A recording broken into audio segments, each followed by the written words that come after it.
अंधेरी रात का रहस्य। रात का अंधेरा गांव को अपने शिकंजे में कस चुका था। चंद्रमा की चांदनी भी अब केवल एक हल्की चमक भर थी।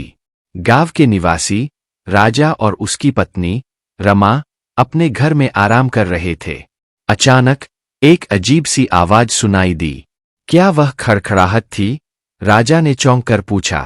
रमा ने धीरे से कहा, हो सकता है कि यह बस बवंडर की आवाज हो, लेकिन राजा की आंखों में चिंता थी। उन्होंने खिड़की से बाहर झांकते हुए देखा, मगर कुछ भी नजर नहीं आया।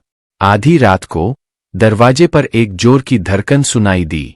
राजा ने दरवाजा खोला, लेकिन वहां कोई नहीं था। एक संक्षिप्त आवाज आई, मुझे बचाओ। राजा और रमा ने दरवाजा बंद कर दिया और सोचने लगे कि यह किसी का मजाक होगा। फिर अचानक घर के अंदर एक ठंडी हवा बहने लगी। राजा और रमा घबराए हुए थे। रमा ने कहा, हमें कुछ करना होगा, शायद कोई हमारे साथ खेल रहा है। राजा ने घर की जांच शुरू की, लेकिन हर कमरे में जाकर उन्होंने पाया कि सब कुछ ठीक था। तभी राजा ने ध्यान दिया कि उनका सोने का कमरा थोड़ा अजीब सा लग रहा है। उनके बिस्तर के पास एक कागज का टुकड़ा पड़ा था, जिस पर लिखा था, सच्चाई जानने के लिए दरवाजा खोलो। राजा और रमा ने एक दूसरे को देखा और दिल की धड़कन तेज हो गई। राजा ने धीमे धीमे दरवाजा खोला और देखा कि वहां एक छोटा सा तिजोरी था।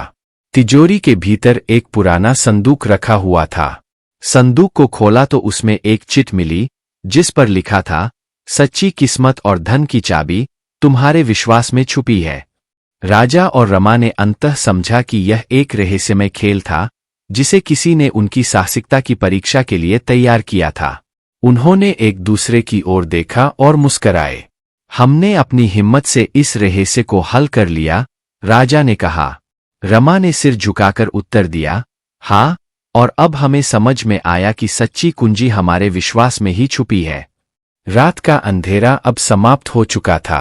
राजा और रमा ने मिलकर सुबह का स्वागत किया, और उनके दिल में एक नया विश्वास था, जो इस अंधेरी रात की कहानी को और भी खास बना गया था।